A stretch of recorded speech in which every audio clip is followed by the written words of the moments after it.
తెలంగాణలో ఎమ్మెల్సీ ఎన్నికల కౌంటింగ్ కొనసాగుతోంది. వ్యాలిడ్, ఇన్వాలిడ్ ఓట్లను సిబ్బంది వేరు చేస్తున్నారు. చెల్లని ఓట్లు భారీగా నమోదవుతున్నాయి. 20% పైగా చెల్లని ఓట్లు ఉన్నట్టు తెలుస్తోంది. చెల్లని ఓట్లు పెద్ద ఎత్తున ఉండటంతో అభ్యర్థుల్లో గుబులు మొదలైంది.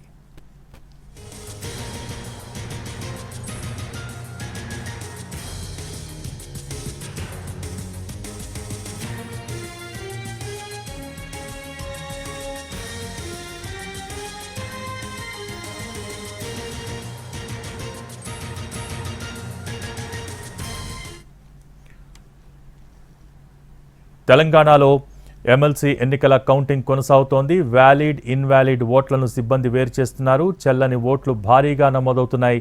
20% పైగా చెల్లని ఓట్లు ఉన్నట్టు తెలుస్తోంది. దీనికి సంబంధించి పూర్తి డీటెయిల్స్ మా ప్రతినిధి భాస్కర్ లైవ్ ద్వారా అందించేందుకు సిద్ధంగా ఉన్నారు. Bhaskar, over to you. Bhogi ఉమ్మడి కరీంనగర్, ఆదిలాబాద్, నిజామాబాద్, మెదక్ పట్టభద్రులు, టీచర్ల ఎమ్మెల్సీ స్థానాలకు సంబంధించి కౌంటింగ్ అయితే కొనసాగుతూ ఉన్నది. ఉదయం ప్రారంభమైన కౌంటింగ్ ఈ ప్రస్తుతానికి బండిల్స్ కట్టే ప్రక్రియ కొనసాగుతుందని చెప్పవచ్చు. మొత్తంగా చూసినట్టయితే ఓవరాల్గా ఈ కౌంటింగ్ సమయంలో ఒక అభ్యర్థుల కౌంటింగ్ ఏదైతే ఓట్లను, ఈ వ్యాలిడ్, ఇన్వాలిడ్ ఓట్లను వేరు చేస్తూ ఉన్నారో ఆ వ్యాలిడ్, ఇన్వాలిడ్ ఓట్లు వేరు చేస్తున్న క్రమంలో చెల్లని ఓట్లు భారీగా బయటపడుతున్న పరిస్థితి అయితే ఉంది. చెల్లని ఓట్లు భారీగా నమోదవుతుండటంతో అభ్యర్థుల్లో ఒక గుబులైతే మొదలైంది. ఎందుకంటే దాదాపు 20% అంటే పట్టభద్రుల స్థానానికి సంబంధించి 2,50,000 ఓట్లు పోలయ్యాయి. 2,50,000లో 20% పైగా ఓట్లు చెల్లనివి నమోదవుతున్నట్టుగా అధికారులు అయితే గుర్తించారు. ఇప్పటికీ దీన్ని చూసి అభ్యర్థులకు గుబులు మొదలైందని చెప్పవచ్చు. 20% అంటే దాదాపు 50,000 ఓట్లు చెల్లకుండా పోయే ప్రమాదం ఉందని చెప్పేసి అభ్యర్థులకు గుబులు అయితే మొదలైంది. మరోవైపు టీచర్ కాన్స్టిట్యున్సీకి సంబంధించి చూసినట్టయితే టీచర్స్ కాన్స్టిట్యున్సీకి సంబంధించి 24,900 పైగా ఓట్లు పోలయ్యాయి. వాటికి సంబంధించి బండిల్స్ కట్టే కార్యక్రమం కంప్లీట్ అయిపోయింది. ఆ బండిల్స్ కట్టే ప్రక్రియ పూర్తయిన నేపథ్యంలో కొద్దిసేపట్లో ఇప్పుడు సెకండ్ షిఫ్ట్ సిబ్బంది విధుల్లోకి వచ్చారు. కొద్దిసేపట్లో కౌంటింగ్ అయితే ప్రారంభమవుతుంది. మొత్తం 14 టేబుళ్లను ఏర్పాటు చేశారు.